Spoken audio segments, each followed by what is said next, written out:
well. They're the two worst teams in the competition, and they certainly reminded us why this weekend with the West Tigers and Gold Coast Titans both suffering abysmal losses in round 23. The Tigers, of course, on the receiving end of a record score, 72-6 against the Sydney Roosters as they farewelled the SCG.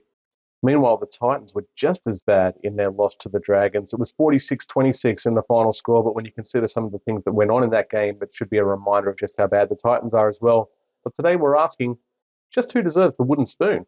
Now, look, the Tigers were absolutely terrible against the Roosters. I think they'd be the first to admit that. James Tarmow was, despite being sent off in the last minute when he confronted the media post-game. But it shouldn't be forgotten just what kind of situation the Tigers are in at the moment in terms of injuries. Jackson Hastings is gone, and it's clear just what a difference he makes to their attack. They're missing their most impactful back rower in Luke Garner. They're missing a huge chunk of their forward pack, the likes of Stefano Wutakamanu and Alex Twal have been out. So they have faced a massive amount of adversity that has only seemed to increase as the year has gone on and gotten worse for them. And of course, they do have the optimistic outcome of a Tim Sheen's future to look forward to.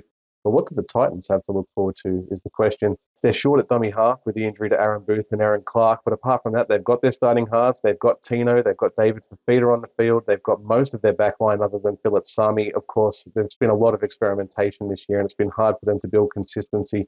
But I find it hard to believe that a team with that much strike power and that many players who've been together for so long could still fall so abysmally short against the Dragons. And it's worth considering the quality of the opposition when comparing these two results from the last weekend. The Roosters are in red-hot form. They are the form team of the competition at the moment. You look at their list, their roster, their starting 17, and that can beat any team on their day. Meanwhile, you look at the Dragons, and it's safe to say they haven't had quite the same impact this year, with plenty of struggles for consistency of their own, despite the initial efforts they made, thanks largely to Ben Hunt's superb start to the season. But don't forget, during that game as well, the Dragons had a player sent off. And from the moment Molo left the field, the Titans didn't score again. In fact, I believe they were beaten 18-0 from that moment. So what does that tell you about the team?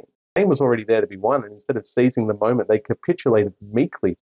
And the difference between the Tigers and the Titans is what the Titans fans have to look forward to. Who's coming?